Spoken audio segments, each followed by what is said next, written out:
I do think that Common Core has been co-opted by the federal government, rightly or wrongly so. That is the perception. It came from National Governors Association with great ideas to have those high standards, and I do believe that we've done more for improving education in the last 4 years than we have in the history of the state. I think that's undisputable, and I'm not going to be one of those that backs up. Now, there will be some standards that are the same. I mean, 2 and 2 is 4, and the Declaration of Independence was signed 4th of July 1776. You can't change things like that, but I do believe that we're going to get away from Common Core in particular and adopt some kind of state standards that may have some commonality just because that's the way standards work. But I think that's where we are. A lot of states seem to be debating either somewhere between repeal and tweaking. Where are you on that spectrum? I think we'll repeal it, but it will be replaced. That's the deal. We'll completely repeal it and replace it with something that I want to say there will be some commonalities with what's there, because that's just, again, the way standards work. But I think you'll see a repeal,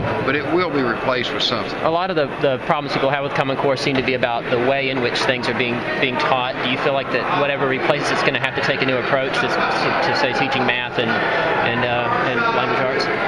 To be honest, I have to check into that to see. I just want to keep the standards high. I've heard different things. I mean, even so much as say, well, these social studies standards. Well, Common Core doesn't have social studies standards. We got to filter through all that and make sure we're doing it right. I don't know about the teaching exactly, but I do want to know. Again, we've done more in 4 years, and I'm not one to back up. It's just that simple. Is this something where you think that lawmakers will take the lead on it, or do you think this is something where it should go to maybe a commission of experts? No, I think lawmakers need to take the lead on this. I mean, when I'll be appointing my committees this week, and I'll appoint an education committee that I want to dig down and do something like this.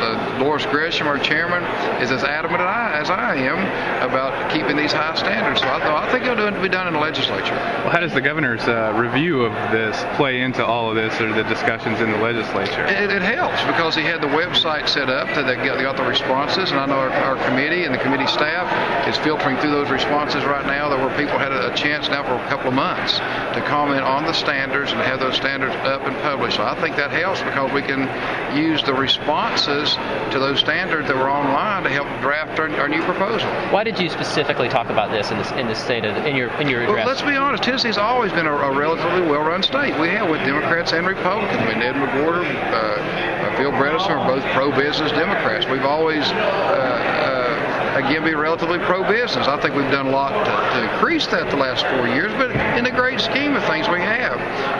But that's not been the case in education. I mean, we've had education commissioners that come in that superintendents love, that teachers love, but did absolutely nothing. And then we get Kevin Huffman, who did ruffle some feathers, but he did exactly what needed to be done: shake things up with our teachers' evaluation, with our tenure reform, with dealing with collective bargaining, on and on. And then it shows when we get our test scores in. So the bottom line is we've been relatively pro-business, been relatively well-run. The one place where we've been lacking since we became a state, I believe, is education. We're making improvements. Undeniable. But of all these issues, you could have talked about health care, even school vouchers on the education level. Why was this the thing that you Because felt like again, if you're talking to business leaders, what are they most concerned about? They're not really concerned about unions anymore, not really concerned about unemployment or workers' comp, because we've done a lot to reform that. What are businesses that we're recruiting wanting? A trained workforce. And so how do you do that? Education. And that's the reason I'm concerned about the whole higher education in Tennessee promise. I mean, I do not want the federal government getting involved in this. That's exactly what happened in Common Core. Began as a great idea, National Governors Association, then the federal government and Barack Obama wrapped his arms around it, and suddenly people became leery. And so the same thing on Tennessee Promise. We have a well-run program that we're paying for as we go along. Now they want a program that's not being paid for. It's some irony that you're borrowing from your grandchildren to educate your children, and that's the only way to explain that.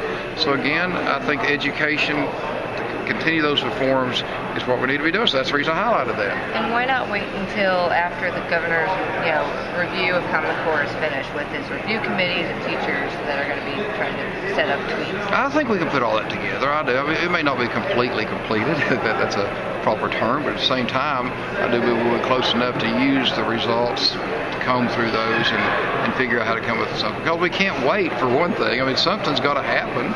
Either you're going to do away with Common Core or replace it with something. Something's got to happen. It's going to take time, though. Is it something you think is going to be discussed, all the way through I do. April? I believe that our education committee will begin with this the first week and be reviewing some bills, but still that will be their number one job and number one commission, and it'll probably close to the end of the year, simply because we want to make sure, as you say, the governor's reports are coming in and everything like that. So when we adjourn sometime, maybe the end of April, we'll have something by the